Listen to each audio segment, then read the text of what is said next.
Hello दोस्तों, नमस्कार। मैं सत्यम, आप सभी का फ्यूचर विल परिवार में दिल खोलकर स्वागत करता हूं। साथ ही उम्मीद करूंगा आप सभी स्वस्थ होंगे, मस्त होंगे और आपकी तैयारी बेहतरीन तरीके से चल रही होगी। ध्यान रखना साथ ही, पिछली क्लास में आपको मैंने वॉइस के सारे कॉन्सेप्ट दिए थे ना, और वो भी सारे सीक्वेंस में दिया था। और आज की क्लास में देखिएगा, कर्वेस में मैंने मेंशन कर दिया ना कि 2-2 सेकंड में सारे आंसर करने। और वैसे मेरा दिल टूट जाएगा अगर आप 2 सेकंड से ज़्यादा लेते हो, क्योंकि मैंने कुछ छोड़ा ही नहीं यार, मैंने कुछ भी नहीं छोड़ा। तो आज वो सारे क्वेश्चन मैं लेकर आया हूं और जल्दी जल्दी जितने भी क्वेश्चन आपको दिखेंगे ना, सब एकदम चिरपुटिया की तरह उड़ाते जाना, ठीक है ना। तो आगे वीडियो सब कुछ क्लियर हो तो एक बार थंब प्रेस कर दीजिएगा। फिर आज का सेशन बिना समय गवाए स्टार्ट करते हैं। और जितने भी क्वेश्चन दिखेंगे ना, जैसे आपके स्क्रीन पे, पहले आप अपना आकलन करना, तुरंत आंसर करिएगा कि हाँ कितने क्वेश्चन के आप सही जवाब दे पाए, कमेंट बॉक्स में जरूर बताइएगा, ठीक है ना। तो बिना समय गवाए, और एक से गुजारिश आपसे करता हूँ, जैसे ही सेशन शुरू करता हूँ ना, पहली बात तो वीडियो को अंत तक देखने की, सारे कॉन्सेप्ट क्लियर हो जाएंगे आपके। दूसरी, सादा कागज और कलम लेकर जरूर बैठा करें, क्योंकि सारे कॉन्सेप्ट तुम्हारे क्लियर होने वाले। क्योंकि जितनी भी चीजें मैं बॉक्स बना देता हूँ ना, वो तुम्हारे लिए हमेशा इंपॉर्टेंट होता है, जन्म जन्मांतर तक के लिए, ठीक है ना। तो चलिए बिना समय गवाए आज आगे बढ़ते हैं। और जो भी चीजें मैं यहाँ पढ़ाऊंगा ना, सब अगर आपको फिजिक्स नोट चाहिए, सारी चीजें चाहिए, सब शेड्यूल वगैरह सारी चीजें पता करनी ना, तो आप चैनल के डिस्क्रिप्शन पे जाइए, लिंक ऑलरेडी टेलीग्राम का लगा हुआ है, ऐड हो जाइए हमारे टेलीग्राम चैट से। कोई भी दिक्कत होती है तो आप यहाँ जरूर पूछ सकते हैं, ठीक है ना। मैंने ऑलरेडी चैट बॉक्स भी ऑन रख दिया है, ठीक है ना। तो चलिए सेशन शुरू करते हैं और आज क्वेश्चन लगाते कुछ आपके बीच में, और जल्दी जल्दी उसको सॉल्व करने का प्रयास करिएगा। पहला क्वेश्चन आपके स्क्रीन पे है और जल्द से जल्द जवाब देने का प्रयास करिए। आपको मैं थोड़ा टाइम देता हूं, फिर आप क्वेश्चन देखा करिए, देखने के बाद आप आंसर करेंगे। मैंने आपको कुछ तरीके बताए थे, बोलो हाँ या ना। सर ने कहा था सॉल्व करने से पहले आप टीएफ मतलब टेंस फॉर्मेशन की तरफ ध्यान रखेंगे, यही आपको ज्यादा से ज्यादा वो सरल कर देगा। ज्यादा से ज्यादा ऑप्शन वाले टेंस फॉर्मेशन में बेटा चिरपुटिया बना देंगे। साथ ही जितने भी ऑप्शन होंगे ना, सब ऐसे एलिमिनेट होते चले जाते हैं, भीड़ हटती जाती है, आप आंसर के नजदीक चले जाते हो। देखो क्वेश्चन क्या कह रहा है, the accountant took the cheque from the customer. अब अगर मैं आपको बात करूं, ये आपका सब्जेक्ट है, बोलो हाँ या ना। ये आपका मेन वर्ब है, बोलो हाँ या ना। बाबा ये आपका ऑब्जेक्ट है ना, लल्ला ये बता देना। ये फ्रॉम प्रपोजिशन और ये इसका ऑब्जेक्ट है, बोलो हाँ या ना। अब अगर मैं आपको कहूं कि हमारा वर्ब, अगर वर्ब की सेकंड फॉर्म है V2 है, तो कौन सा टेंस हो गया? ये हो गया पास्ट इंडेफिनिट टेंस हो गया। बोलो इतना तो समझ जाओगे। सर ने बोला था फॉर्मेशन कैसे होगा, एक सीढ़ी नीचे चले जाओ, change into one below stair. मैंने बताया, कुछ याद आया? एक सीढ़ी नीचे जाओगे तो एक्टिव से पैसिव में चले जाओगे, एक सीढ़ी ऊपर चले जाओगे तो पैसिव से एक्टिव में। तो पास्ट इंडेफिनिट की एक सीढ़ी नीचे क्या आता है बताओ यार? पास्ट कंटिन्यूस ही तो आता है। पास्ट कंटिन्यूस मतलब कहने का होता है वॉज और वर। मतलब ये पूरा जो ऑप्शन दिख रहे जितने ना, ये ट्रांसफॉर्म पैसिव में हुए हैं, मतलब वॉज और वर्ब में होने थे। तो वॉज और वर्ब देखते हैं किसमें, इसमें इज लगा हुआ है, कभी नहीं सी हो सकता ये वाला। यहाँ वॉज लिखा, यहाँ वॉज लिखा, इसमें हैड लिखा। सर ने बोला था केवल वॉज वर्ब वाला चेक करो। अब भाई 2 ऑप्शन एलिमिनेट हो गए, 2 बच गए तुम्हारे। अब देखो ऑब्जेक्ट हमारा द चेक है ना, तो द चेक की हम अगर बात कर देंगे तो सब्जेक्ट हमारा द चेक होना चाहिए था। द चेक हमारा यहाँ द कस्टमर बन गया, जो कि गलत होगा। द चेक वॉज, चेक लिया गया है किससे? कस्टमर से, बाय द अकाउंटेंट, ठीक है ना, अकाउंटेंट के द्वारा। कोई दिक्कत है बताना, बोलो भाई, बोलो भाई, कोई दिक्कत है? अकाउंटेंट चेक लेगा आपका। तो हमारे अगर सब्जेक्ट की बात करेंगे तो द चेक होना था, ना कि अकाउंटेंट होना था। तो हम सी वाला, बी वाला सही करेंगे, सी वाला ऑलरेडी गलत है। सी में टेंस फॉर्मेशन आपका सही था। चलो आगे बढ़ जाते हैं, अगले क्वेश्चन को सॉल्व करना। अगला क्वेश्चन क्या कह रहा है, Sohan was interviewing the political leaders. अब बताना डायरेक्ट, यहाँ V4 है, बोलो हाँ या ना। वर्ब की फोर्थ फॉर्म के लिए मैंने बताया था, वर्ब की फोर्थ फॉर्म लल्ला सेम टेंस में ट्रांसफॉर्म होती है। किस में होती है? सेम टेंस में ट्रांसफॉर्म होती है, इसके साथ बीइंग लगाई जाती है। और हमेशा वर्ब की थर्ड फॉर्म तो होगी, जिद्दी लेटी होती है। वॉइस में मुझे V3 चाहिए, बोलो हाँ या ना। अब अगर मैं बात कर लिया, सेम टेंस कहने का मतलब क्या होगा? इज के साथ, एम के साथ, आर के साथ, या तो वॉज के साथ या तो वर के साथ आएगी भाई। हैज बिन, हैव के बिन के साथ भी V4 आती है ना, लेकिन वहां V4 का कोई मतलब नहीं रखेगा। क्यों? क्योंकि उसके नीचे कूद ही नहीं पाओगे, कोई सीढ़ी नहीं है। क्यों नहीं बनता? वो सारी चीजें मैंने बताया था ना, क्योंकि not able to make formation of present perfect continuous tense, past perfect continuous tense. अगर फॉर्मेशन नहीं हुआ तो not able to make passive of them, उसका पैसिव भी नहीं बना सकते। ये सारी चीजें मैंने प्रैक्टिकल कराई है पिछली क्लास में लल्ला। तो आप मुझे बता देना, वॉज के साथ इंटरव्यूइंग है तो वॉज और वर के साथ ही आपको पता चलना है कि बीइंग लगा दोगे, ट्रांसफॉर्मेशन हो जाएगा। तो भाई दी पॉलिटिकल लीडर्स हमारा सब्जेक्ट बनने वाला है, तो ये प्लूरल है, तो इसके साथ वर लगना था ना। तो आप देख लो लल्ला, यहां पे देखो वर लगाए, यहां वॉज लगाए। पहली बात पॉलिटिकल लीडर कर दिया, जो कि वहां लीडर्स था, बी वाला सही हो गया। यहां दी पॉलिटिकल लीडर्स, आर कैसे होगा? सेम टेंस में करना था, वॉज के साथ B4 है तो वॉज वर के साथ ही V4 होगा, इज के साथ V4 है तो इज एम आर के साथ ही V4 होगा, ध्यान रखना ये चीज, ठीक है। यहां भी इज है, ये भी गलत हो गया, मतलब एक ही बचाता, हम ए वाले को सही करके आगे बढ़ते। कितना समय लगा भाई टेंस फॉर्मेशन समझ में आया तो 2 सेकंड लगाना। चलो आगे बढ़ जाते हैं। अगला क्वेश्चन क्या कह रहा है, they should follow the all instruction carefully. अब एक बात कहें, देखो ये शुड क्या होता है लल्ला, मॉडल्स होता है। मॉडल्स हमेशा दुनिया में वर्ब की फर्स्ट फॉर्म लेती है, बोलो हाँ या ना। अगर मॉडल्स वर्ब की फर्स्ट फॉर्म लेती है ना तो ये एक्टिव सेंस देता है।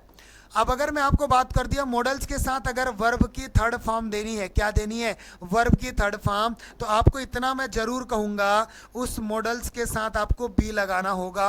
और ये पैसिव का स्ट्रक्चर होता है लल्ला, ये पैसिव का स्ट्रक्चर होता है। तो शुड के साथ आप बी लगा दोगे, मॉडल्स के साथ बी लगा दोगे तो वो टेंस फॉर्मेशन हो जाएगा। तो देखना यार, आर लगाने की क्या जरूरत है, शुड लगाने की जरूरत है, शुड के साथ बी लगाने की जरूरत है। चलो ये चेक कर लेते हैं, आगे भी देखेंगे। यहाँ हैव टू बी लगा है, बिल्कुल गलत है, हैव टू के साथ have to be tense formation होगा।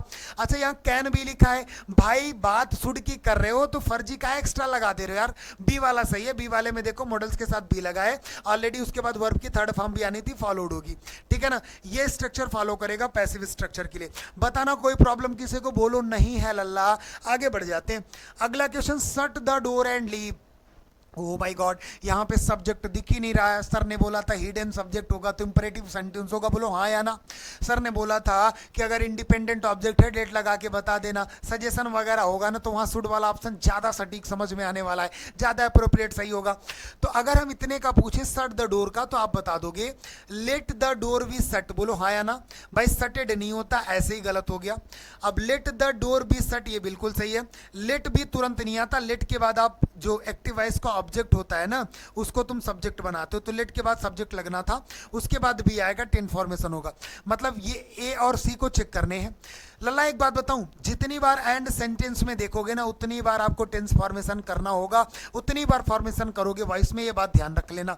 अब अगर मैं आपसे बात कर लूं लल्ला, शट द डोर का आपने कर दिया, let the door be shut. अब उसके बाद एंड लिख के लल्ला लीव को फिर से करोगे तो कैसे करोगे, आप लिखोगे यू आर ऑर्डर्ड टू, उसके बाद आपको लीव लिख देना है, सेम सेंटेंस जो कि आपके पहले में ही है, सही होगा। सी वाले में पता नहीं क्या एंड यू बी लेफ्ट लिख दिया है, तो सही हमारा कौन सा होना है, ए वाला सही होने वाला है। चलो अगले प्रश्न में चलते हैं। हु नोज यू लिखा है लल्ला। अब एक बात बताना, हु के लिए मैंने कॉन्सेप्ट बताया था ना कि हु क्या होता है।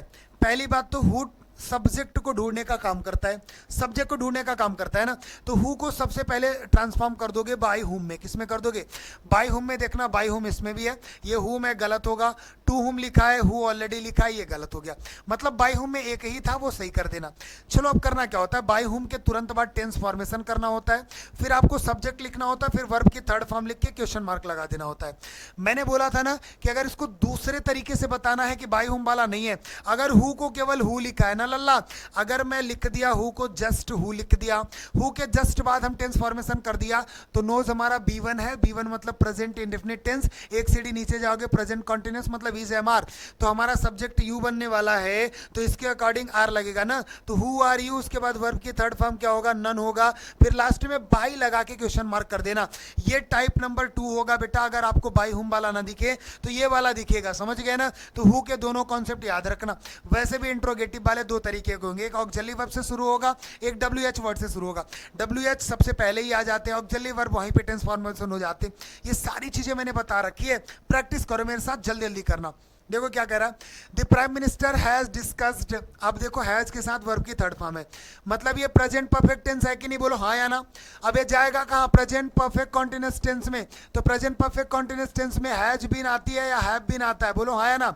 हैज बीन आती है या तो हैव बीन आता है, इतनी बातें कंफर्म है। अब देख लेना ऑप्शन में यहाँ वाज क्यों लगा दिया, यहाँ इज क्यों लगा दिया, हैड क्यों लगा दिया। सर ने कहा टेंस फॉर्मेशन सही कर लो, ज्यादा पढ़ने की जरूरत ही नहीं है आपको। तो हमारा सही कौन सा है, डी वाला ऑप्शन सही है। कोई दिक्कत किसी को, बोलो नहीं है लल्ला। चलो ठीक है, 90 नंबर क्वेश्चन पे। अभी 2 क्वेश्चन मैंने छोड़े थे ऊपर वाले, उसको एक बार करा देते आपके बीच में। नहीं आप सोचेंगे सर छोड़े क्यों थे, क्योंकि ये ऐसे क्वेश्चन थे ना, शुरुआत में मैंने वो स्ट्रक्चर रखा था जो आपको थोड़ा अलग लग सकते हैं, और ये मैंने ऑलरेडी बता दिया। मैंने बोला ना सीक्वेंस से मैंने बताया था, कुछ छोड़ा नहीं था। देखो मैंने बोला था अगर सब्जेक्ट के साथ आस्क होगा साथ ही, ये चीज़ें स्ट्रक्चर होंगी, फिर ऑब्जेक्ट होगा, फिर आपको दैट या टू वगैरह लगा के अलग कुछ चीज़ें लिख के दे दी जाएंगी ना, अगर ये स्ट्रक्चर फॉलो करता है। तो मैंने कहा क्या था कि सबसे पहले बलिदान करना इस सब्जेक्ट का ही, तो यहाँ इस सब्जेक्ट को लिखो, लिखा है बेटा बी वाला, तो वैसे ही गलत हो गया। और इस ऑब्जेक्ट को सब्जेक्ट बनाना, फिर टेंस फॉर्मेशन करना, तो इसको सब्जेक्ट बना दोगे तो आई बन जाएगा। आस्क्ड मतलब V2 होगा कि नहीं, पास्ट इंडेफिनिट, एक सीढ़ी नीचे जाओगे तो पास्ट कंटिन्यूअस, तो आई के अकॉर्डिंग वॉच लगेगा। फिर वर्ब की थर्ड फॉर्म, तो वर्ब आस्क्ड होगा ना, आस्क्ड यहाँ V2 है लेकिन यहाँ V3 हो गया। उसके बाद टू लिखो या दैट, जो भी चीजें रहेंगी ना, फिर जो चीजें हैं सेम लिख देना लल्ला, यानी to finish the work in time. तो हमारा सही क्या होना है, I was asked that, extra लगा दिया, टू था यहाँ पे, दूसरा तो गलत ही है, to finish the work in time. अच्छा ठीक है, यहाँ भी टू फिनिश्ड, फिनिश्ड नहीं करना, मैंने टू के बाद सेम सेंटेंस लिखने के लिए बोला, जो कि सी वाले में सही है। बताओ कोई दिक्कत नहीं, इसीलिए मैंने इसको लेट में करवाया। ठीक है, चलो अगला भी देख लो एक बार। लिखा कि क्यूनाइन टेस्ट्स बेटर। अच्छा मैं एक बात कहूँ, जैसे मैंने बोला कि दूध मीठा होता है, तो द मिल्क इज स्वीट, लेकिन कैसे पता चलता है यार, जब उसको टेस्ट करते हो ना, व्हेन इट इज टेस्टेड, तो ये चीजें लेकी होंगी, वो पैसिव में होते हैं। जब उसको हम टेस्ट करते हैं तब पता चलता है कि दूध मीठा होता है। मैंने बोला यार ये गुलाब मीठा महकता है, तो भाई उसको टेस्ट करते हो तब नहीं, वो जब स्मेल करते हो, सूंघते हो बेटा, तब पता चलता है व्हेन इट इज स्मेल्ड। ये चीजें याद रखना, तो ये एक्स्ट्रा जोड़ना पड़ेगा, जो कि इसमें नहीं है, इसमें नहीं है, इसमें नहीं है, केवल आपको एक में मिला ना, तो हमारा पहले यही वाला सही हो सकता है। कोई प्रॉब्लम किसी को बोलो नहीं भाई, कोई प्रॉब्लम नहीं। अब यहाँ तक तो मैंने ऑलरेडी बताया ही था यहाँ से। चलो अगले में चलते हैं, 9 नंबर तक हो गए थे, 10वें नंबर पे आते हैं। बोला क्या, our task had been completed, उसके बाद बिफोर सनसेट। अब ये हैड बीन के साथ देखो वर्ब की थर्ड फॉर्म लगा है, तो ये पैसिव में ही तो है यार, क्योंकि हैड बीन के साथ तो बिफोर लगता है एक्टिव में, वर्ब की फोर्थ फॉर्म। तो अगर पैसिव है तो एक्टिव एक सीढ़ी ऊपर जाओ, अगर प्रेजेंट परफेक्ट या पास्ट परफेक्ट कॉन्टिन्यूअस टेंस का अगर पैसिव है तो कहां जाओगे, पास्ट परफेक्ट टेंस में जाओगे कि नहीं। तो पास्ट परफेक्ट में आपको हैड में लिखेगा, केवल हैड के साथ वर्ब की थर्ड फॉर्म दिखेगा ना। तो हमको इस सारे सब्जेक्ट में देख लेना, जो चारों स्टेटमेंट दिए हैं, हैड के साथ V3 देखना है। कंप्लीटेड डायरेक्ट V2 आया, गलत हो गया। हैव के साथ V3 गलत हो गया। डायरेक्ट V2 आया, सॉरी V1 है, कंप्लीट गलत है। हैड के साथ V3 वाला सही होना था। बताओ कितना टाइम लग रहा है यार, मैंने कहा था ना 2 सेकंड से ज्यादा मत लगाना, सत्यम सर का दिल टूट जाएगा, और वही होगा अगर तुम 2 सेकंड से ज्यादा लगाओगे। चलो अगले प्रश्न में आते। अगला विशेष प्रश्न आपके बीच में बता दो जल्द से जल्द। मैंने कहा था लल्ला प्लीज और काइंडली जहां भी दिखेंगे हटा देना, उसके जगह पे यू आर रिक्वेस्टेड टू लगा देना। कोई समस्या, किसी को बोलो नहीं, बोलो एक बार नहीं, तो भाई प्लीज को हटाओगे तो लिखोगे क्या, यू आर रिक्वेस्टेड टू लिखोगे, जो कि केवल हमारे एक ऑप्शन में दिखे, हमारे सी वाले में दिखे। उसके बाद जो चीजें हैं सेम लिखने का प्रयास करना। तो हमने कहा कि to shut the door and go to sleep, ठीक है, वो सेम था, ऑलरेडी आपने लिख दिया। कोई प्रॉब्लम किसी को। हम अगर इसको देखते हैं, the door is to be, भाई एक चीज बताएं, इज टू को ट्रांसफॉर्म करोगे तो इज टू बी में होगा, यहाँ कैसे हो सकता है, यहाँ इज टू बी है, ऐसे नहीं। टेंस फॉर्मेशन इज टू का इज टू बी होता है, हैज टू का हैज टू बी होता है। क्लियर हो, चलो आगे बढ़ जाते हैं। अगला क्वेश्चन कह रहा है it is impossible to do this. अच्छा एक बात बताएं, अब सुन लेना, मैंने कहा इज मिले, एम मिले, आर मिले, ठीक है ना, तो इनके साथ वर्ब की फोर्थ फॉर्म आती है। आपको हैज मिले, हैव मिले, तो इनके साथ वर्ब की थर्ड फॉर्म आती है, ये टेंस में आते हैं ना। अब बताओ लल्ला आपको, अगर इज एम आर, इनके साथ टू लगा है, क्या लगा है, टू लगा है, तो ये तीनों चीजें प्लान को शो करती हैं लल्ला। और अगर आपके साथ हैज टू लिखा है और आपको हैव टू लिखा है, ये यूजेस हैं, और ये कंपल्जन को शो करती है। किसको शो करती है, कंपल्जन को शो करता है। जैसे मैंने कहा मुझे अंग्रेजी पढ़ना है, तो I am to read English, मेरा प्लान है ना, मुझे अंग्रेजी सीखना है, I am to learn English, मुझे अंग्रेजी पढ़ना पड़ता है, ऐसा लग रहा है मैं तुमको डांट के पढ़ाता हूँ ना, तो I have to learn English, मुझे अंग्रेजी सीखना पड़ता है ना, I have to learn English. मुझे दिल्ली जाना पड़ता है, I have to go to Delhi. कोई का प्लान मजबूरी में करोगे कोई काम ना, तो हैज टू हैव टू लगाओगे। कोई तुम्हारा प्लान होगा ना, तो is to am to are to लगाओगे। अब अगर इनके पैसिव पूछ लिया तो इनके पैसिव कैसे करोगे, तो इनके बाद बी बढ़ा देना लल्ला, इनके बाद भी बी बढ़ा देना, तुम्हारे पैसिव बन जाएंगे। तो इज के साथ इम्पॉसिबल लिखा है ना, तो इज टू टू के बाद बी वन लिख दिया। अब बताओ इज के साथ बिफोर तो है नहीं कि प्रेजेंट कॉन्टिन्यूस वाला है, तो आपको समझना है कि इज टू बी होना है। अगर केवल इज के साथ है ना, कोई नाउन वगैरह लिखा, एडजेक्टिव वगैरह लिखा, कुछ भी लिखा, तो समझ लेना पैसिव में टू बी जोड़ना होगा। तो आप मुझे बता दो, इज इम्पॉसिबल केवल इज टू बी चेक करो, यहाँ इज है, टू बी इसमें है, यहाँ मस्ट फर्जी लगा दिया, कांट फर्जी लगा दिया, इज टू बी से पता चला कि टेंस फॉर्मेशन सही है। सर ने कहा था केवल टेंस फॉर्मेशन चेक करो, गर्दा मचा दोगे। बोलो मैंने कहा था कि नहीं, बताना, कहा था कि नहीं ऑलरेडी आपको? कोई प्रॉब्लम नहीं, आगे बढ़ जाए, बोलो यार कर लोगे, बोलो हाँ यार एक बार। चलो अगला प्रश्न क्या कह रहा है, he had committed a mistake. Had के साथ वर्ब की थर्ड फॉर्म लल्ला बताओ, पास्ट परफेक्ट टेंस है ना, पास्ट परफेक्ट है। सर ने बोला था एक सीढ़ी नीचे कूद जाना, कूदोगे तो कहां कूदोगे? पास्ट परफेक्ट कॉन्टिन्यूअस टेंस में। तो पास्ट परफेक्ट कॉन्टिन्यूअस टेंस में हैड बीन आएगा ना, बोलो हाँ या ना। तो हैड बीन के साथ भी थ्री लगाओगे, ऑलरेडी एक है क्या पैसिव में। अब मैंने बोला कि यहाँ हैड है, गलत हो गया, यहाँ वॉज है, गलत हो गया, यहाँ हैड बीन है और इसमें हैज बीन है। सर ने कहा था हैड बीन वाला सही होगा यार, कितनी बार बताएं हम। चलो आगे बढ़ जाए। अब तुम मुझे बता दो क्या 2 सेकंड ज्यादा लग रहा है? बोलो नहीं लग रहा यार, बेइज्जती नहीं कर सकते तुम, हमारा दिल नहीं तोड़ सकते, बोलो नहीं लग रहा है। देखो बोला कि विल बी, अब मैंने आपको कहा था ना मॉडल्स हमेशा वर्ब की फर्स्ट फॉर्म लेता है, मॉडल्स के साथ अगर बी लग गया तो वर्ब की थर्ड फॉर्म लगेगा। ये पैसिव है और ये एक्टिव है, बोलो हाँ या ना। मैंने बोला एक्टिव से पैसिव एक सीढ़ी नीचे, पैसिव से एक्टिव एक सीढ़ी ऊपर चले जाओ। अगर विल भी लिखा तो ये पैसिव में है, मतलब आपसे एक्टिव पूछना चाहता है क्या होगा, तो केवल विल होना था, केवल विल होगा ना। तो भाई ये विल भी ऑलरेडी पैसिव लिखा है, विल का वुड नरेशन में होता, वॉइस में नहीं होता। अब मैंने बोला यहाँ विल, यहाँ विल बीइंग क्या होता है यार, कुछ नहीं होता, सी वाला सही है, आगे बढ़ जाओ। अगला बोला promises should be kept, models के साथ बी मिला, मॉडल्स के साथ बी मिला, पैसिव है। अगर बताओ शुड बी को एक्टिव में बनाओगे तो केवल शुड देखना था ना, तो केवल शुड इसमें आया भाई, मस्ट मस्ट पता नहीं कहाँ से लिख दिया, केवल शुड इसमें है, डी वाला सही है यार। कितना समय लग रहा है बताओ, ज्यादा समय नहीं लग रहा है ना यार, हाँ। चलो अगले प्रश्न में आते, अगला क्वेश्चन सॉल्व करो तुम लोग।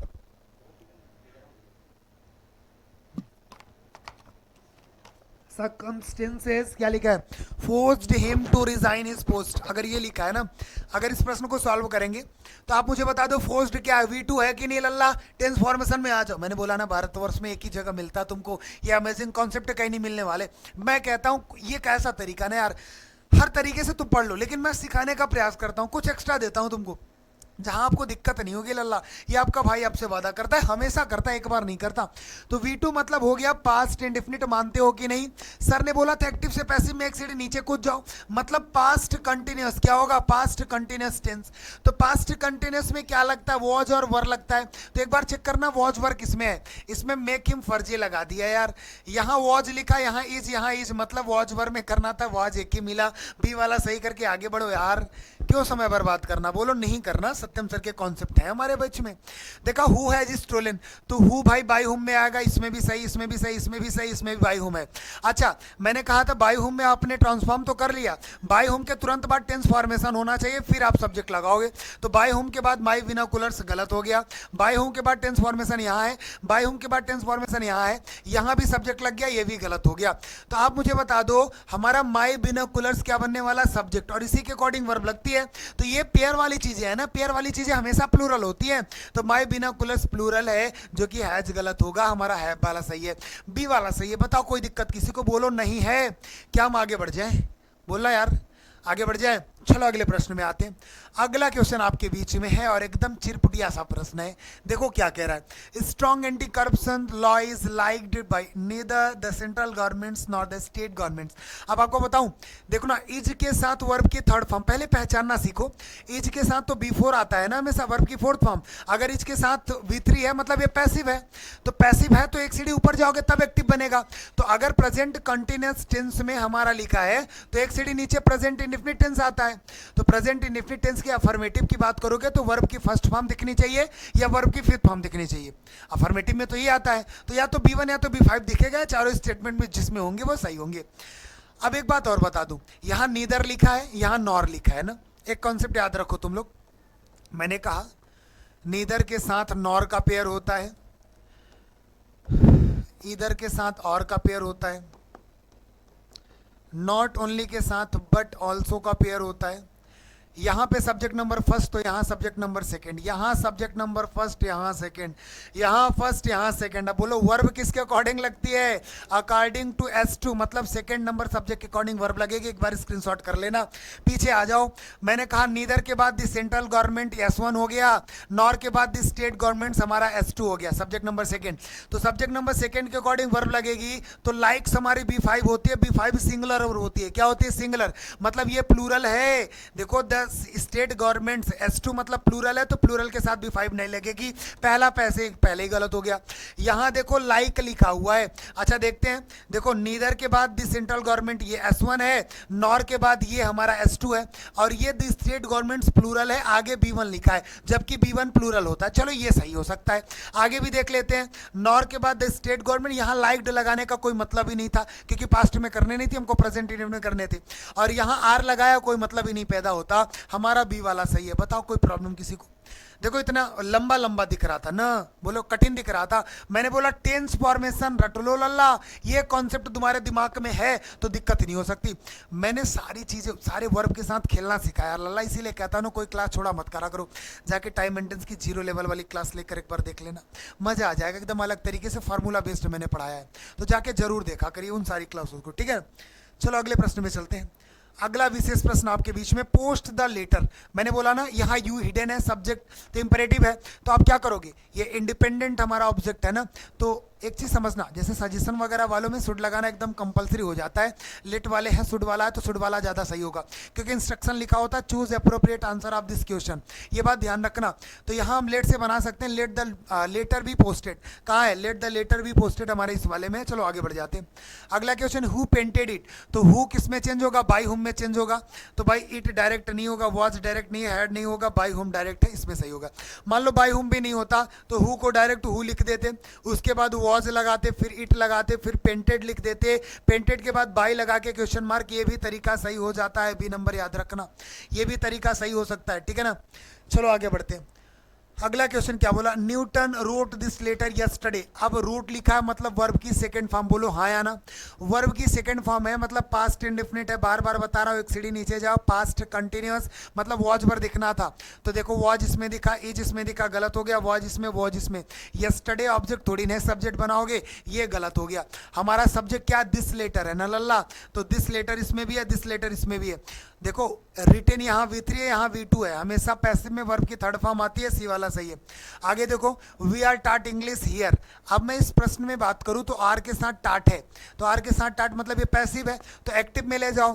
तो आर मतलब प्रेजेंट कॉन्टिन्यूस में आता है ना, तो इसके पहले एक्टिव में जाओगे, एक सीढ़ी नीचे प्रेजेंट इंडेफिनिट। तो मतलब देखो टीचर्स B5 है, यहाँ इस लगाने की जरूरत नहीं थी, गलत है। टीचर्स B5 है, ये टीच B1 है, मतलब B1 या B5 में तो चेंज करने थे। अब इनमें अगर चेक करूंगा तो यहाँ थोड़ा गेम कर दिया है। अच्छा बताओ, मैं कहा रूम क्लीन कौन करता है? टीचर करता है, क्लीनर। आपके दिमाग में आ जाएगा सर वो तो क्लीनर का काम है, तो पढ़ाने का काम किसका है? पढ़ाने का काम टीचर का है, बोलो हाँ या ना। पढ़ाने का काम तो टीचर का है, तो अ टीचर, उसके बाद टीचर्स अस इंग्लिश हियर, उसके बाद जब पैसिव बना तो टीचर को हटा के ऑलरेडी इस अस को सब्जेक्ट बना दिया, पैसिव बना दिया ऑलरेडी। तो हम a teacher teachers us English here सही करेंगे। अ लेडी टीचर्स, भाई हम कहते हैं ना, हमारा जो सब्जेक्ट इमेजिन करते हैं ना, तो वो देखना कि हमारा फिट कौन सा बैठ रहा है। पढ़ाने का काम टीचर करता है ना। अब यहाँ यू भी ऑलरेडी नहीं लगाओगे, टीचर लगाना था आपको। चलो आगे बढ़ जाते हैं। अगला क्वेश्चन बोला दिनेज सरप्राइज्ड। अच्छा सा प्रश्न है, ये भी तरीका मैंने बता दिया और इसकी सारी सूची दे दी थी कि कहाँ कहाँ पे कौन से फिक्स प्रपोजिशन होते हैं। लल्ला देखो, सरप्राइज्ड देखोगे तो पास्ट इंडेफिनिट है, और इसको चेंज करोगे तो एक सीढ़ी नीचे पास्ट कंटिन्यूस में करोगे, मतलब वॉज और वर में चेंज करना था। तो देखो यहाँ पे वर है, यहाँ पे वर, वहाँ पे वर, वहाँ पे सब में वर है। अच्छा तो देखेंगे अस हमारा सब्जेक्ट बी बनना है, तो बी के साथ वर ही लगेगा, सब में सही है। उसके बाद वर्ब की थर्ड फॉर्म देखो, सब में वर्ब की थर्ड फॉर्म है। देखो बाई के बाद द न्यूज लगा दिया तो बच्चे इसको चाप के चले आएंगे और गलत हो जाएगा। देखना सरप्राइज के साथ विथ भी नहीं लगता। अच्छा सरप्राइज के साथ क्या लगता है बताना? सरप्राइज्ड विद होता है कि सरप्राइज्ड ऐड होता है? सरप्राइज्ड ऑन होता है। अब आप मुझे बता देना सरप्राइज्ड के साथ लगाते क्यों? सरप्राइज्ड विद द न्यूज करोगे, सरप्राइज्ड एट द न्यूज करोगे, तो सरप्राइज्ड के साथ होती क्या है फिक्स प्रेपोजिशन? आप मुझे बता देना सरप्राइज्ड विद करोगे कि सरप्राइज एट करोगे। अब एक चीज बताऊं, दोनों बच्चों, पहली बात ये दोनों तो ऑलरेडी गलत हो गया। सरप्राइज के साथ आपको ऑन नहीं लगाना है, सरप्राइज के साथ आपको बाई नहीं लगाना है, लेकिन दोनों में से आप करोगे क्या? अब इससे ये पता चलता है ना कि पीछे वाला आपने देखा नहीं। मैंने सारी सूची बना के रखी है ना कि कौन कौन प्रेपोजिशन किसके किसके साथ कौन से फिक्स प्रेपोजिशन लगते हैं। तो सभी बच्चों को मैं कहूँगा एक बार पीछे वाली क्लास जाके देखो कि सर अमिस्ड बताए थे, नॉक्ड बताए थे, इंटरेस्टेड बताए थे। इंटरेस्टेड और डिसइंटरेस्टेड दोनों में अंतर हो जाता था। बोलो, प्लीज्ड बताया था, डिस्प्लीड बताया था, नॉक्ड बताया था, नो बताया था कि टू लेता है, लिसन भी बताया था टू लेता है, बोलो रिजम्बल बताया था विद लेता है। तो ऐसे ही वहीं पे बता दिया था क्या बताना। उसी समय मैंने बताया था सरप्राइज्ड लेता है। सरप्राइज्ड क्या लेता है? ऐड की विथ। अब इतना मुझे बता देना, कमेंट बॉक्स में सभी बच्चे छापेंगे, हम ऐट लगाते हैं कि विद लगाते हैं, इन दोनों के साथ बता देना। एक मैं फिर फिक्स प्रपोजिशन की बात पूछ लेता हूं कि मैरी के साथ क्या लगता है। जितने बच्चे कहेंगे कि कोई प्रपोजिशन नहीं लगता, तो किस कंडीशन में लगता है वो भी मुझे बताएंगे। कमेंट बॉक्स में जो बच्चा बताता है ना, अगली क्लास में मैं उसका नाम लूंगा और बताऊंगा किस बच्चे ने इसका सही जवाब दिया था। ठीक है, अगले प्रश्न में आपको लेकर आते हैं। अगला प्रश्न क्या कह रहा है? Have this lock broken. यहाँ हैव पॉजिटिव वर्ब है ना, मतलब ये काम करता नहीं करवाता है, पॉजिटिव वर्ब। क्योंकि आपको अगर पॉजिटिव वर्ब की बात करेंगे तो किसी से काम करवाया है, मतलब get someone to break this lock. बिल्कुल किसी से ये काम करवाया है, ब्रेक दिस लॉक करने का कोई सवाल पैदा नहीं होता। Let this lock be broken, तो ये तो कहीं ना ब्रेक द लॉक का हो गया ना, तो ये तो ऑलरेडी अलग हो गया। हैव ब्रोकन दिस लॉक भी, ये क्या बना है? एकदम उल्टा सीधा। तो भाई हैव पॉजिटिव वर्ब, और पॉजिटिव वर्ब में किसी से काम करवाया जाता है ना, तो गेट समवन दैट्स बेस। तो गेट समवन हमारा सही होने वाला है। ये मैंने इसका भी एक तरीका बताया था, पॉजिटिव वर्ब का भी, मतलब सारे सीक्वेंस से मैंने सारे कॉन्सेप्ट बताए, टाइप वाइज करके बताए। थिंक बिफोर यू स्पीक, बताओ क्या करोगे? मैंने आपको क्या कहा? सलाह दिया यार, पहले सोचा करो फिर बोला करो, हमेशा टपर टपर करते रहते हो, गधे नहीं तो पहले सोचो फिर बोलो। तो लेट लगाने का सवाल ही नहीं पैदा होता। भाई रिक्वेस्ट नहीं करेंगे यार, पहले सोच लिया करिए फिर बोला करिए, ऐसे नहीं बोलोगे यार, पहले सोचा करो फिर बोला करो। समझ गया कि नहीं? मतलब I am advise to you, okay? तो क्या बोलोगे? यू आर एडवाइज्ड टू, उसके बाद सेम चीजें लिखना है, थिंक बिफोर यू स्पीक, सी वाला सही होगा। चलो आगे बढ़ जाओ। बोला the case is being investigated by the police along with the CBI. अच्छा बताओ, इज के साथ बीइंग लग गया, बिफोर मतलब इज एम आर के साथ बीइंग लगा हुआ है, तो कहने का सेंस क्या देता है? इज एम आर के साथ अगर ये लिखा है फिर वर्ब की थर्ड फॉर्म, मतलब ये पैसिव में बना दिया है, पैसिव में बना दिया ना, तो इज एम आर के साथ वर्ब की फोर्थ फॉर्म देखनी है। तो इज एम आर के साथ वर्ब की फोर्थ फॉर्म देखो, आर के साथ इन्वेस्टिगेटिंग है, इज के साथ इन्वेस्टिगेटिंग, वॉच के साथ है, वर के साथ है। अगर इज के साथ हो तो सेम टेंस में होना था ना, तो सेम टेंस में होना था, तो वॉच वर्ब वाले गलत कर दो, सी और डी तो कभी नहीं हो सकते। अब देखना इज वाला की आर वाला कौन सा सही होगा। कॉन्सेप्ट समझाऊं? देखो मैंने बात किया, विद की बात किया, अलॉन्ग विद की बात किया, टुगेदर विद की बात किया, ठीक है ना, टुगेदर विद की बात किया। ये सारे कॉन्सेप्ट सत्यम सर ने जाके देख लें, 60 दिन 60 मैराथन एक प्लेलिस्ट बनी होगी, उसमें मैंने सब्जेक्ट वर्ब एग्रीमेंट बताया, तो उसमें एक एक चीज़ मैंने बताया, पेयर का कॉन्सेप्ट, ये सारे कॉन्सेप्ट। इधर देखो S1 आएगा और इधर S2 आएगा ना, इधर आर नीदर नॉर में क्या करते थे, नॉर के बाद मतलब S2 के अकॉर्डिंग लगाते थे, लेकिन इसमें S1 के अकॉर्डिंग वर्ब लगाओगे, ये बात याद रख लेना, विद के साथ, एज वेल एज के साथ, अलॉन्ग विद के साथ, लाइक के साथ, बिसाइड के साथ, ये सारी बातें मैंने बताई हैं। तो आप मुझे बता दो, the police along with the CBI, तो दी पुलिस S1 होगा, अलॉन्ग विथ के साथ द सीबीआई S2 होगा ना, यहाँ दी पुलिस S1 होगा, दी सीबीआई S2 होगा। तो सर ने कहा था अलॉन्ग विथ के पहले जो S1 होगा उसी के अकॉर्डिंग वर्ब लगनी चाहिए थी, तो दी पुलिस प्लूरल होता है ना, तो इसके अकॉर्डिंग आर सही होगा, ये वाला गलत कर दोगे, बी वाला, पहला ऑप्शन सही है। अब देख लेना ये सारे कॉन्सेप्ट काम आते हैं, इसीलिए मैं कहता हूँ ना, सारी चीज़ें जितनी भी क्लास है ना मैं सब स्ट्रक्चर बेस पे देता हूँ, जाके देखो यार, कुछ छोड़ना मत, मजा आ जाएगा आपको।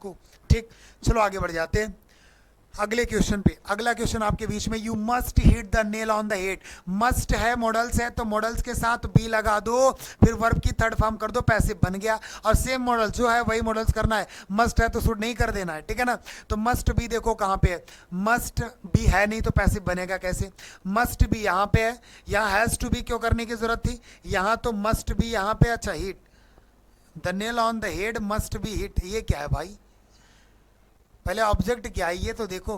तो मस्ट बी कहाँ कहाँ है पहले देखते हैं, मस्ट बी इसमें है, मस्ट बी चलो इसमें है, तो हम एक बार बी और डी देखते हैं। The nail must be hit on the head, अच्छा ये है, तो द नेल हमारा क्या होगा, you must hit the nail, the nail object है तो इसी को सब्जेक्ट बनाओगे ना यार, यहाँ भी सब्जेक्ट द नेल, फिर on the head, the nail के बाद सब्जेक्ट बनाने के बाद तुरंत टेंस फॉर्मेशन कर देना होता है ना, तो यहाँ टेंस फॉर्मेशन मॉडल्स का फॉर्मेशन करोगे, तो द नेल के बाद हम मॉडल्स को फॉर्मेट करेंगे ना यार, तो हमारा सही ये वाला होने वाला, बी वाला, ठीक है ना। सीक्वेंस भी सही करना है, ऐसा नहीं कि मॉडल तुम सही कर लिए मस्ट बी लगा दिया तो मस्ट बी लास्ट में लिख दो, सब्जेक्ट लिख के ऑब्जेक्ट लिखो मस्ट बी लिख दो, ऐसे नहीं करना, ठीक है। आगे आ जाओ, अगला क्वेश्चन क्या कह रहा है, दोज मैंगोज स्मेल्स स्वीट, अच्छा स्मेल्स, वो जो मैंगोज है ना वो मीठे महक रहे, कैसे पता चला, जब तुम स्मेल करते हो ना, when they are smell, when they are smelt होगा, पहली बात तो ऐसे खत्म हो गया, वेन दोज आर, अच्छा वो सारे मैंगोज है ना, तो आर के बाद ये स्मेल तो आएगा नहीं, आर के बाद स्मेल्ट लिखा है, चलो ये सही है,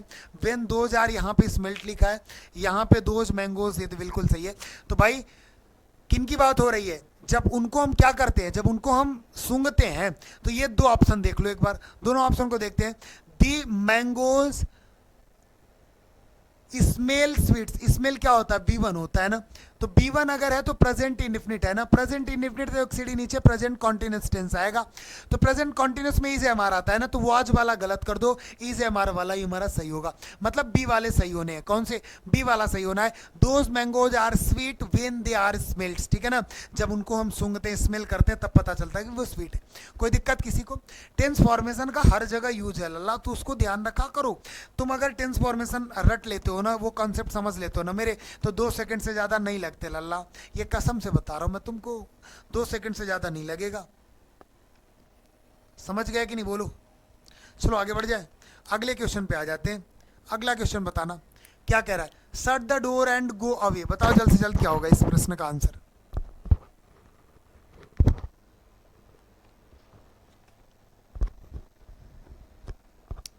पहली बात, शट द डोर को तुमने कर दिया, तो लेट द डोर भी शट होगा ना, तो लेट द डोर भी शट यहाँ है, फिर एंड लगाने के बाद गो अवे को भी ट्रांसफॉर्म करोगे, मैंने पहले ही बता दिया, तो you are order to go away कर सकते हैं, तो you are ordered to go away, मतलब पहला ही सही है, बाकी सब गलत होंगे, बाकी सब गलत हैं, ठीक है ना। ये तरीका मैंने ऑलरेडी आपको बता दिया, सारे सीक्वेंस में अलग अलग करके बताएं। डू नॉट मेक अनवाइज, यार इंपरेटिव में है ना कि अल्लाह मत करो यार, हर समय वो बेवकूफ़ी की तरह चिल्लाते रहते हो, बताओ इसको। तो लेट अ नॉइज, उसके बाद भी, मतलब इसमें अच्छा नॉट, ये कौन सा स्ट्रक्चर है दुनिया का सबसे अजीबो वाला, यू आर रिक्वेस्ट, रिक्वेस्ट करोगे यार, अल्लाह मत करो लल्ला, अच्छा ऐसा करते हो।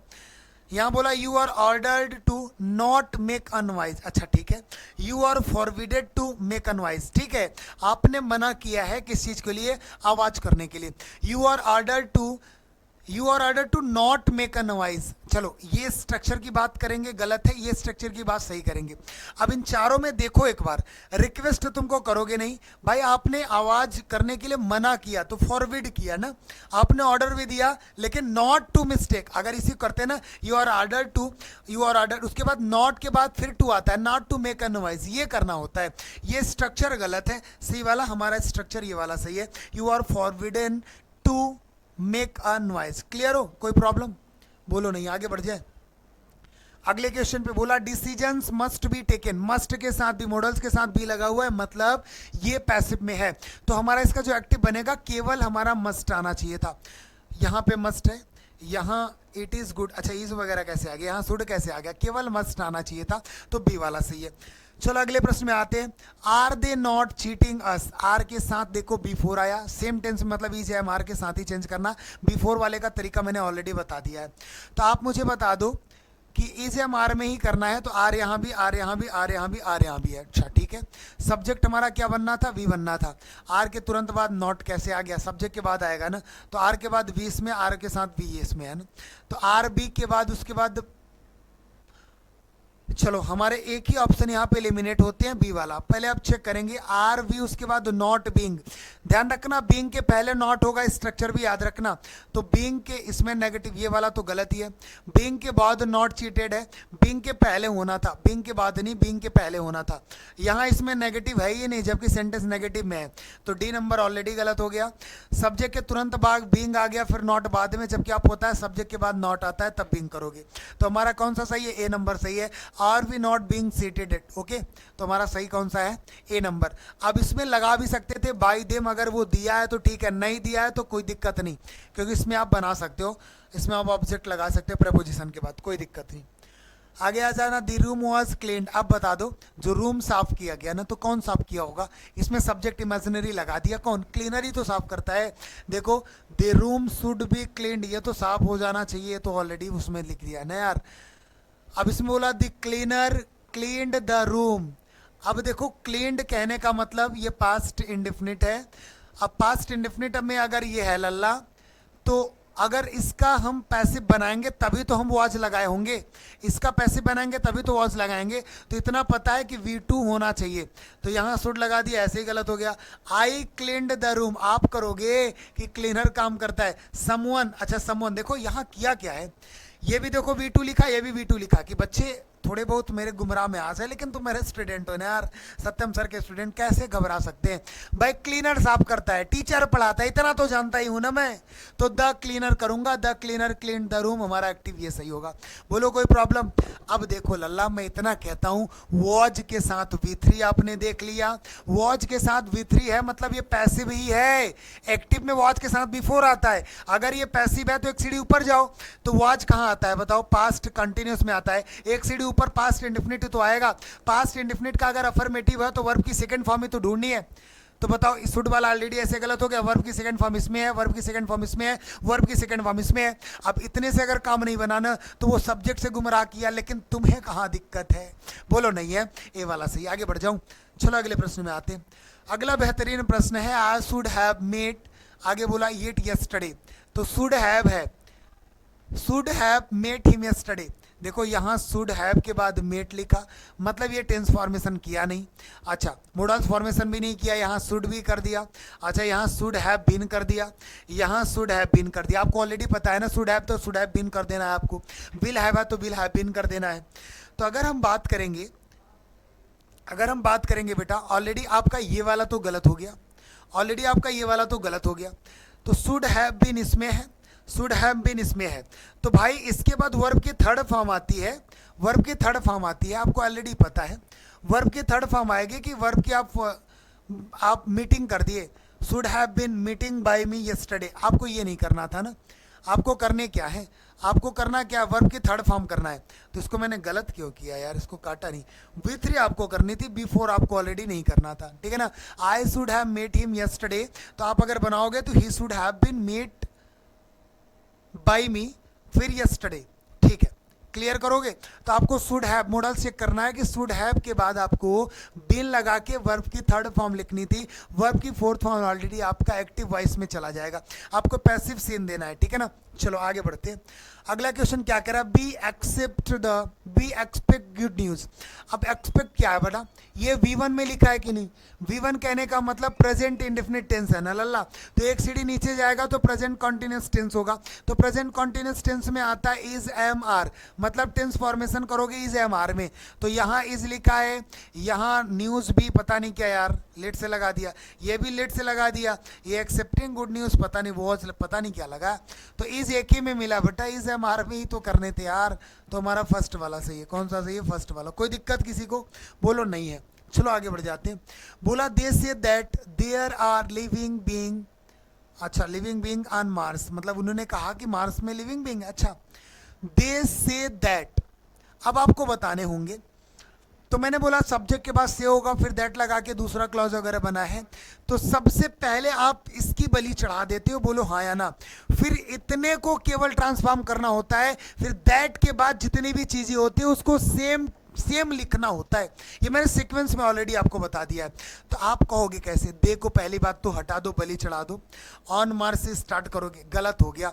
आपको ऑलरेडी देखो इट लगा दिया सब्जेक्ट में, फिर अगर से की बात है तो से V1 है, प्रेजेंट इंडेफिनिट प्रेजेंट कॉन्टिन्यूस में चेंज होगा तो इट के अकॉर्डिंग इज लगाओगे, से वर्ब है तो वर्ब की थर्ड फॉर्म क्या होगा, सेड होगा, फिर लल्ला आप दैट लगा के जो चीजें है सेम लिख दो, दैट के बाद there are living being on Mars, तो यही सही होगा। तो बताओ कहाँ पे it is said that there are people living on Mars, अच्छा ये है, या it is said that there are living being on Mars. मैंने बोला था ना कि दैट के बाद जो चीजें हैं लिख के बेटा सेम लिखना है, तो यहाँ चुल मची थी कि देयर आर पीपल, फर्जी चांप दो, हटाओ इसको। हमारा सही कौन सा होना है, बी सही होना है। दैट के बाद सेम चीजें लिखनी है यार, ये बात याद रखना सभी लोग, ठीक है। मैंने ये सारी चीजें बताया, ऐसे भी सारे स्ट्रक्चर बता दिए ना, पीछे जाके देख लेना कि वो नरेशन आपको लग रहे हैं, सारे कॉन्सेप्ट मैंने ऑलरेडी आपको बता रखे हैं, ठीक। चलो अगले क्वेश्चन में आते हैं। The plants have been watered by the gardener, मतलब अगर हैव बीन के साथ वर्ब की थर्ड फॉर्म है, ये पैसिव है लल्ला। तो हैव बीन क्या होता है बताओ, प्रेजेंट परफेक्ट कंटिन्यूअस टेंस होता है कि नहीं, बोलो हाँ या ना। अब पैसिव से एक्टिव में एक सीढ़ी ऊपर चले जाओगे, यानी प्रेजेंट परफेक्ट टेंस, बोलो हाँ या ना, बोलो प्रेजेंट परफेक्ट टेंस। तो प्रेजेंट परफेक्ट टेंस में या तो हैज देखोगे या तो हैव देखोगे, मतलब इन चारों में चेक क्या करना, हैज या हैव। इज कहाँ से पैदा हो गया, देखो हैज हैज हैव, मतलब ये सही हो सकते हैं। तो हैज बीन कहाँ से आता है यार, ये तो पैसिव में ही हो जाएगा, हैज हैव सही हो जाएगा। अब मैं अगर कहूँगा दी गार्डनर, हमारा क्या होगा, सिंगुलर होगा, तो इसके साथ हैव नहीं लगा सकते, दी गार्डनर हैज वाटर्ड करोगे द प्लांट्स, तो हमारा सही सी वाला होना है। अगले प्रश्न में आते हैं। बोला they say that the earth is round, उसने कहा कि जो अर्थ है वो अराउंड होगा। मैंने बोला था इस स्ट्रक्चर में बेटा सबसे पहले बलि चढ़ा देना दे का, तो देखो दे किस में है, किसी में नहीं है ना।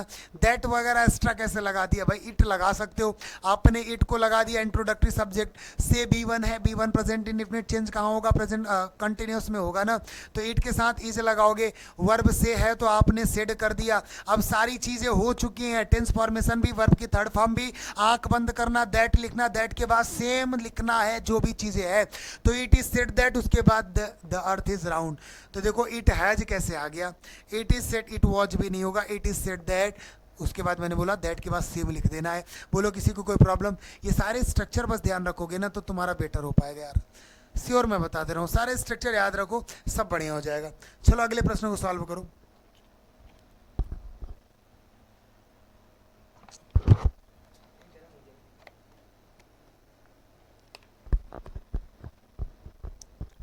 क्या कह रहा, डॉग्स ऑलवेज चेज ईट्स, ठीक है ना।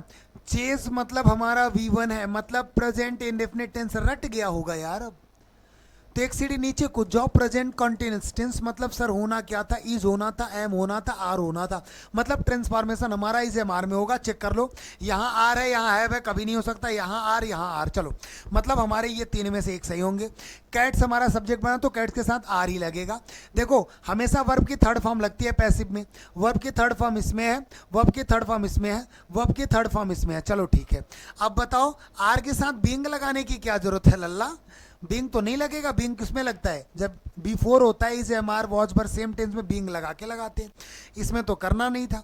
तो भाई हमारा ये वाला भी गलत हो गया, ये वाला भी गलत हो गया, और ऊपर वाला ऑलरेडी चेजिंग गलत है। हमारा बचा कौन सा, हमारा तो सी वाला बचा है, cat are always chased by dogs. कोई दिक्कत है किसी को, बोलो नहीं है। आगे बढ़ता हूँ। बोला सी गेव मी अ बुक। अब मैं कहता हूँ एक चीज़ बताना, कुछ बच्चे इसको भी सब्जेक्ट बना देंगे, कुछ बच्चे इसको भी, दोनों को बना सकते हैं, दो ऑब्जेक्ट है। तो अगर हम इसको बनाते हैं, पहली बात ये देखना वर्ब की सेकंड फॉर्म है, बोलो हाँ या ना, मतलब ये पास्ट इंडेफिनिट है, बोलो हाँ या ना। पास्ट इंडेफिनिट है तो एक सीढ़ी नीचे पास्ट कंटिन्यूस आएगा, मतलब चेंज होगा वॉज और वर में। तो चेक करते हैं, यहाँ वॉज है, यहाँ वॉज है, यहाँ इज है, यहाँ वॉज है, मतलब एक ऑप्शन एलिमिनेट हो गया। अब अगर मैं बात करूँ तो हमारा सब्जेक्ट कौन कौन बन सकता है, या तो अ बुक सब्जेक्ट बनेगा, या तो हमारा सब्जेक्ट आई बनेगा। तो अ बुक किसी में नहीं है तो आई सब्जेक्ट बना, तो आई के साथ बताओ वॉज ही लगाओगे। उसके बाद वर्ब की थर्ड फॉर्म यहाँ भी है, यहाँ सी सब्जेक्ट पता नहीं कहाँ से आ गया, फिर आई वॉज गिवन यहाँ भी है। अब मैं कहता हूँ यहाँ हर एक्स्ट्रा कहाँ से लगा दिया यार, यहाँ एक्स्ट्रा है अ बुक वगैरह, हर एक्स्ट्रा है, तो I was given a book by her, यहाँ पे लगाओगे, प्रेपोजिशन के बाद ऑब्जेक्टिव केस लगाओगे, डायरेक्ट हर लगा दिया फिर अ बुक। स्ट्रक्चर तो आपको ऑलरेडी पता है ना कि सब्जेक्ट बनाते हैं, सब्जेक्ट के बाद टेंस फॉर्मेशन करते हैं, उसके बाद वर्ब की थर्ड फॉर्म करते हैं, उसके बाद प्रेपोजिशन लगाते हैं, फिर सब्जेक्ट का ऑब्जेक्टिव केस लिखते हैं। ये बातें मैंने रटा दी है यार आपको, कितनी बार बताऊंगा लल्ला, बताओ यार, सारी चीज़ें सिक्वेंस में ही तो बताई है। चलो आगे बढ़ते हैं। अगला क्वेश्चन क्या कह रहा है, I have bought a new car. Have के साथ वर्ब की थर्ड फॉर्म लल्ला, मतलब ये प्रेजेंट परफेक्ट टेंस है, तो एक सीढ़ी नीचे जाओ, प्रेजेंट परफेक्ट कॉन्टिन्यूअस टेंस। तो भाई हैव बीन या हैज बीन होना था। वाज क्या करने आया, इज क्या करने आया, हैड क्या करने आया, हैज बीन सही होगा। आगे बढ़ जाओ, बताओ क्या 2 सेकंड से ज़्यादा लगा क्या? बोलो नहीं लगा यार। अब वाई है डब्ल्यू एच वर्ड, तो वाई सबसे पहले ही लिखना था, सब में पहले लिखा है। यहाँ डू लिखा मतलब प्रेजेंट इंडेफिनिट है, एक सीढ़ी नीचे प्रेजेंट कॉन्टिन्यूस इज है, हमारे में चेंज होगा। यहाँ हैज क्या करने आया, वाज क्या करने आया भाई। अब देखो इज यहाँ पे, इज यहाँ पे, मैंने बोला था डब्ल्यू एच वर्ड लिख देना, फिर तुरंत टेंस फॉर्मेशन हो जाएगा। क्या हो जाएगा? टेंस फॉर्मेशन के बाद सब्जेक्ट लिखोगे, तो डब्ल्यू एच के बाद टेंस फॉर्मेशन, डब्ल्यू एच के बाद सब्जेक्ट, मतलब ये स्ट्रक्चर गलत है, ये वाला सही है। आगे बढ़ जाओ। बोले यार 2 सेकंड से ज़्यादा लगेगा ही नहीं, सर के सारे कॉन्सेप्ट याद रखो। मैं बार बार कहता हूँ एग्जाम हॉल में बैठोगे ना तो चेहरा जरूर याद आएगा कि सर ने जो कॉन्सेप्ट बताए थे वो डायरेक्ट मैच कर रहे हैं यार।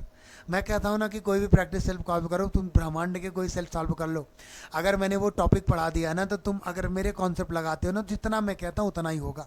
2 सेकंड बोला मैं तो 2 सेकंड में सॉल्व कर लोगे यार। जाके कोई भी वॉइस का क्वेश्चन तुम सॉल्व करो और टेंस फॉर्मेशन वाला कॉन्सेप्ट लगाओ, और मैं कहता हूँ ना कहीं आपको मिलने वाला नहीं है, क्योंकि मैंने कहता है आपको don't confine the bookish knowledge, आपको सीमित ज्ञान नहीं रखता, मैं बुकिश नॉलेज नहीं देता, ये प्रैक्टिकल होता है। कहते हैं सर इंग्लिश मीडियम की बैच बना रहे, हिंदी मीडियम की बैच बना रहे, मेरा जो बैच होता है वो प्रैक्टिकल मीडियम होता है। मैं बोलता हूँ ना इंग्लिश में प्रैक्टिकल करना सिखाऊंगा, कोई मीडियम नहीं होता, सीधा सीधा समझाने का प्रयास करता हूँ। समझ गए? वैसे भी आप लोगों को मैंने बताया ना ऑलरेडी, प्रैक्टिकल मीडियम का मतलब सुपर 15 एक बैच ऑलरेडी मैं चलाता हूँ। मतलब इसमें सीमित बच्चे होते हैं, एक क्लास में 15 बच्चे होते हैं। जो बच्चे प्रयागराज के हैं ना, मैं कहता हूँ उस नंबर पे टेक्स्ट करेंगे 6386534342। सुपर 15 बैच है लल्ला, यानी सिलेक्शन गारंटीड बैच है, और सिलेक्शन नहीं होते तो आपके पैसे वापस, लेकिन नियम और शर्तें लागू, मतलब बोलता है ना टर्म एंड कंडीशन भी अलाउड है। कुछ टर्म एंड कंडीशंस हैं, तो हमारी एक बैच बनती है ना, एसएससी की अलग बैच होती है, डिफेंस की अलग बैच होती है लल्ला, जिसमें केवल सीमित 15 बच्चे होते हैं, और उनको मैं सारे सब्जेक्ट की क्लास देता हूँ, ये स्टूडियो में ही देता हूँ लल्ला, ध्यान रखना। और उस पर गारंटी होती है उन बच्चों की कि सिलेक्शन की गारंटी अपन लेते हैं, और उसमें कुछ कंडीशंस होते हैं बच्चों को फॉलो करना होता है। तो प्रयागराज में जो बच्चे रह रहे होते हैं उनके लिए सुनहरा मौका है। जो बच्चे अगर इस बैच से जुड़ना चाहते होंगे ना, इस पर आप व्हाट्सअप करेंगे इस नंबर पर, ठीक है? तो चलो अगले प्रश्न में आपको ले चलते हैं। अगला प्रश्न क्या कहता है? We believe that God gives us misery. अच्छा देखो, सब्जेक्ट मैंने बोला था, सब्जेक्ट के साथ बिलीव जुड़ेगा, कंसीडर जुड़ेगा, थिंक जुड़ेगा, ये सारी बातें मैंने बताते। क्लेम बोला था, रिपोर्ट बोला था, से बोला था, थिंक बोला था, ये अगर जुड़े हैं उसके बाद वर्ब लिखा है, फिर दैट से अगर कोई क्लॉज जुड़ा है तो क्या करते हैं? सबसे पहले बेटा इस बलि चढ़ा देते हैं। बोलो हाँ या ना? सबसे पहले उसकी बलि चढ़ा दिया, अब सब्जेक्ट क्या बन जाएगा? ऑलरेडी इट बन जाएगा। चलो आपने इट सब्जेक्ट बना दिया। अब बिलीव लिखा है तो B1 है ना, तो B1 है तो प्रेजेंट इंडेफिनिट प्रेजेंट कंटिन्यूअस में चेंज करोगे तो इट के साथ इज ही लगाओगे। उसके बाद बिलीव है तो बिलीव को वर्ब की थर्ड फॉर्म कर दोगे तो क्या हो जाएगा? बिलीव्ड हो जाएगा। तो इट इज बिलीव्ड, देखो इट वॉज है, इट हैज है, इट इज बिलीव्ड यहाँ है, इट इज बिलीव है भाई, इट इज बिलीव्ड होना था। उसके बाद दैट लिख के लल्ला सेम लिख देना, ये भी तरीका याद रखो। मतलब it is believed that God gives us misery, हमारा सही कौन सा होना था? सी वाला सी होना था। आगे बढ़ जाओ। अगला, has anybody answered your question. Has सबसे पहले है, हैज के साथ V3 प्रेजेंट परफेक्ट, एक सीढ़ी नीचे कुछ जाओ, प्रेजेंट परफेक्ट कॉन्टिन्यूअस टेंस। मतलब सबसे पहले तो हैज़ आना था, हैज़ अगर है तो सबसे पहले ऑक्सिलरी वर्ब से स्टार्ट है तो सबसे पहले ऑक्सिलरी वर्ब ही आएगी, ये बात ध्यान रख लेना। अगर WH वर्ड से स्टार्ट हो तो सबसे पहले WH का ही स्ट्रक्चर आएगा, याद रख लेना। इसके बाद पापा आप क्या करोगे? टेंस फॉर्मेशन कर देते हो, उसके बाद आप सब्जेक्ट लगाते हो यहाँ पे, और ऑक्सिलरी वर्ब के तुरंत बाद आप सब्जेक्ट लाते हो। तो योर यहाँ पे गलत हो गया, एनी बॉडी यहाँ पे गलत हो गया। सबसे पहले हैज़ या हैव होना था, हमारा सब्जेक्ट योर क्वेश्चन बनने वाला है, तो योर क्वेश्चन सिंगुलर होगा लल्ला, उसके अकॉर्डिंग आप हैज़ लगाने का काम करोगे। डी वाला गलत होगा। Has your question been answered, आप सही करने वाले हो, ठीक है ना? चलो सी कर देना। जिसमें जेंडर क्लियर नहीं होता उसको बाई लगा के नहीं लगाते, ऐसे ही क्लियर हो गया। तो एनीबडी वगैरह, समबडी वगैरह कभी भी आप नहीं लगाओगे बाई समबडी, ऐसे नहीं करना होगा, ठीक?